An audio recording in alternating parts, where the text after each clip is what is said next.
Hello students, आज हम start करेंगे चैप्टर 4 के laws of exponents. Okay, laws of exponents क्या होते हैं? इन एक्सपोनेंट्स या पावर से डील करने के लिए हमें कुछ तरीके के लॉज दिए हुए होते हैं। अब वो लॉज क्या क्या है हम उनकी बात करते हैं।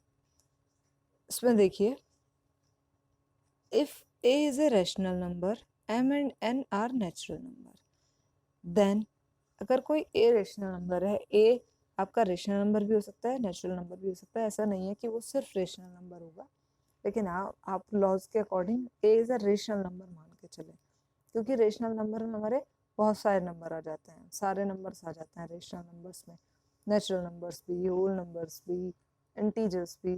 तो इसलिए यहाँ पे इसको रेशनल नंबर लिखा गया है। ओके, अब उसका लॉ क्या है? a की पावर m इंटू a की power n is equals to a की पावर m प्लस n।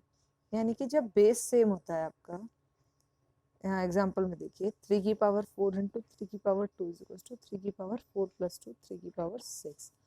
अब यहाँ देखिए, इसमें 3 की पावर 4 में बेस 3 था और 3 की पावर 4 में बेस 3 था, 3 की पावर 2 में भी बेस 3 था। यानी कि बेस क्या था? सेम था आपका। जब बेस सेम होता है तो पावर्स ऐड हो जाती है। 3 की पावर 3 इंटू 3 की पावर 2 इज इक्वल्स टू 3 की पावर 4 प्लस 2 3 की पावर 6। ओके, अब आता है second law. If a rational number m and n are natural number, a जो है वो रेशनल नंबर है, m and n natural numbers हैं। लेकिन किस केस में? जब m ग्रेटर देन n होगा तो क्या होगा? पहले वाले लॉ में ये मल्टीप्लिकेशन में थे, अब ये डिवीजन में है। जब डिवीजन में होते हैं तो जो पावर बड़ी होती है उसमें से छोटी पावर सब्ट्रैक्ट हो जाती है, मगर कंडीशन वही है, बेस सेम होना चाहिए। यहाँ एग्जांपल में देखिए, 3 की पावर 2 माइनस 3 की पावर 2, सॉरी 3 की पावर 3 डिवाइडेड बाय 3 की पावर 2, तो 3 की पावर 3 माइनस 2 हो गया। यहाँ बड़ी पावर थी, इसमें 3 इसमें 2, तो डिवीजन की वजह से सब्ट्रैक्शन होता है पावर्स का। ये आया हमारे पास 3 की पावर 1। ओके, फिर आता है third law. If a is a rational number, a कोई रेशनल नंबर है, देन a की पावर 0, अगर उसकी पावर हम 0 रख दे तो हमें आंसर 1 मिलता है। यानी कि a की पावर आपकी कुछ भी हो सकती, सॉरी, यहाँ a की जगह कुछ भी हो आपका, ओके, लेकिन आपको पावर में 0 होगा तो 1 ही आंसर आएगा। बेस आपका कुछ भी हो सकता है, x y z, 1000, lakh, crore, कुछ भी हो सकता है, लेकिन अगर उसकी पावर 0 है, यहाँ ए की जगह वैल्यू कुछ भी हो सकती है, तो आप आंख बंद करके 1 आंसर लिख देंगे। ओके, अब आगे fourth law. If a is a rational number, m and n are natural numbers. अब सेम, ए रेशनल नंबर है, m एंड n जो है नेचुरल नंबर है। अब a की पावर m, उसकी भी पावर n, तो ऐसे में क्या होता है, जो पावर्स होती हैं वो मल्टीप्लाई हो जाती है, a की पावर m इंटू n, ये हो जाता है। ओके, तो यहाँ देखिए एग्जाम्पल में 4 की पावर 2 की पावर 3, तो ये जो 2 और 3 पावर्स हैं ये मल्टीप्लाई हो जाएंगे, बेस तो सेम रह जाएगा, तो ये आ जाएगा 4 की पावर 6। और जब हम 4 की पावर 6 को एक्सपेंड करेंगे तो इसका मतलब क्या है कि 4 को आप 6 टाइम्स मल्टीप्लाई कर रहे हो, इस तरीके से। और जब हम इनको सॉल्व करेंगे तो आपका 4069 आ जाए।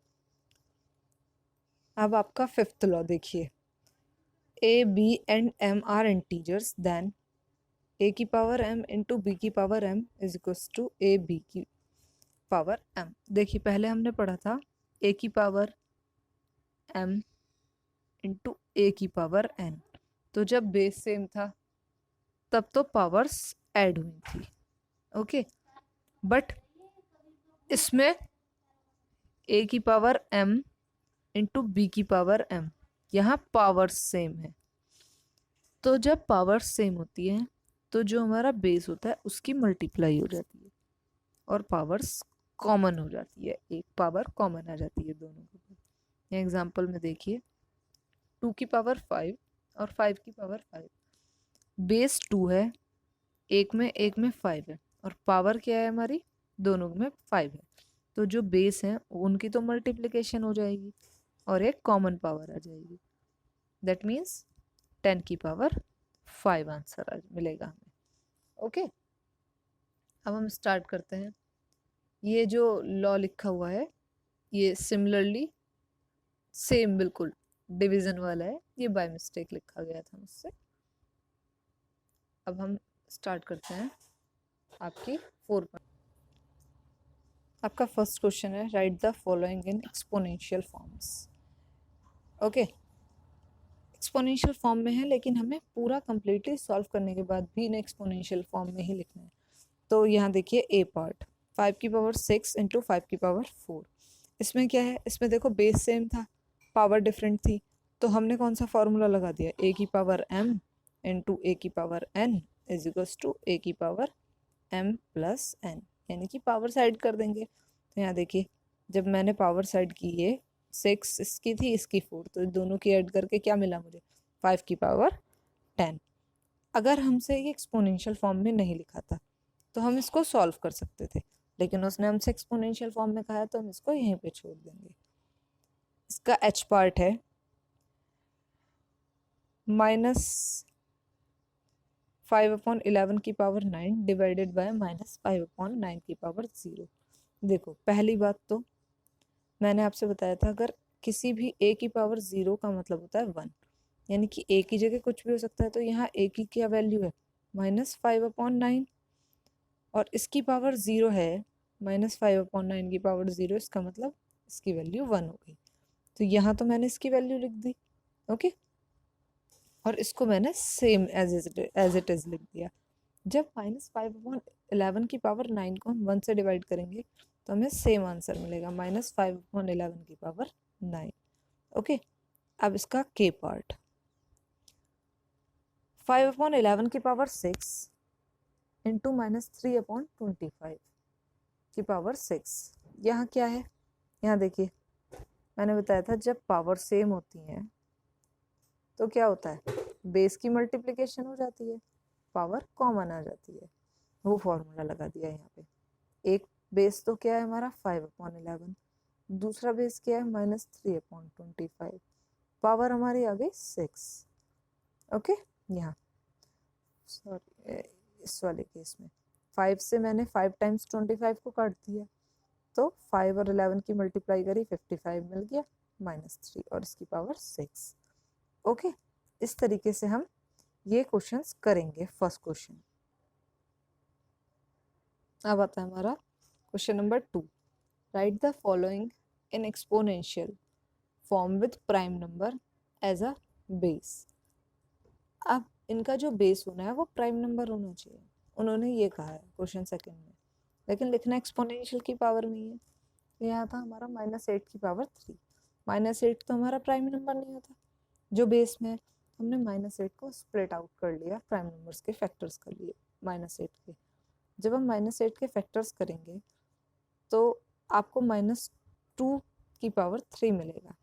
ओके, फिर हमने -2 की पावर 3 की पावर 3 कर दी, क्योंकि हम -8 को तो -2 की पावर 3 लिख सकते हैं, लेकिन उसकी भी पावर तो मिली हुई थी हमें 3।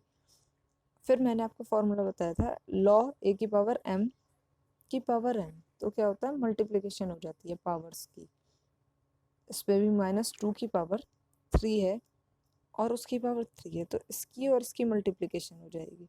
3 की 3 से मल्टीप्लिकेशन करेंगे तो हमें 9 मिल जाएगा। तो ये हमारे पास आंसर आ जाएगा -2 की पावर 9। अब इसका बी पार्ट 27 स्क्वायर। 27 एक प्राइम नंबर नहीं है, तो अब हमने इसको 27 को स्प्लिट आउट किया, फैक्टर्स करे, तो हमें मिला 3 की पावर 3। 27 को हम लिखेंगे 3 की पावर 3, उसके ऊपर हमें 2 की पावर है, फिर 3 और 2 की मल्टीप्लिकेशन हो जाएगी तो हमें मिलेगा 3 की पावर 6। ओके, फिर आता है थर्ड क्वेश्चन। थर्ड क्वेश्चन में हमसे क्या कहा था, इवेल्युएट, हमें सिर्फ वैल्यूज निकालनी थी। तो थर्ड क्वेश्चन का बी पार्ट है 2 की पावर 6 इंटू 10। तो इवेल्युएट में तो हमें इसको पूरा सॉल्व करना पड़ेगा। 2 की पावर 6 को हमने एक्सपेंड किया मल्टीप्लिकेशन 10, 2 की हम 6 टाइम मल्टीप्लाई करते हैं तो हमें 64 मिलता है, इंटू 10 640, 640 इज द आंसर। इसका नेक्स्ट पार्ट डी पार्ट, 4 की पावर 3 इंटू 2 की पावर 2, तो हमने 4 को 3 टाइम्स लिखा, 2 को 2 टाइम्स, 4 को 3 टाइम्स मल्टीप्लाई किया तो हमें मिला 64, 2 को 2 टाइम्स मल्टीप्लाई किया तो हमें मिला 4, और जब 64 और 4 की मल्टीप्लाई की तो हमें मिला 256। Okay, next fifth question, sorry fourth question.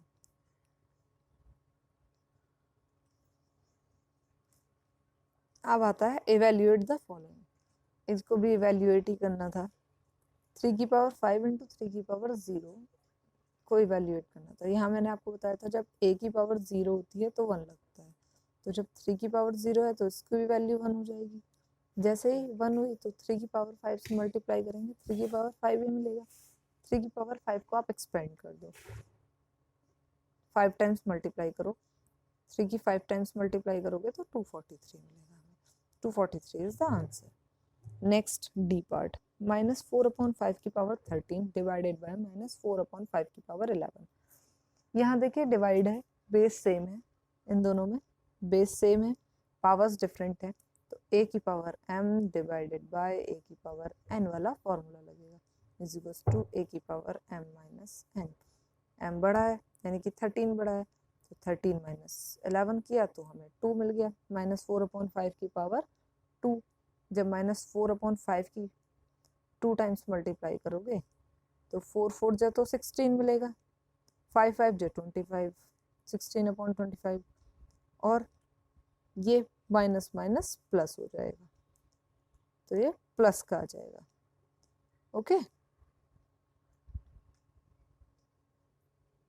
तो हमें आंसर मिल जाएगा 16/25 इज द आंसर। ये तो थे फोर्थ क्वेश्चन तक, बाकी फिफ्थ क्वेश्चन से हम नेक्स्ट वीडियो में करते हैं। ओके।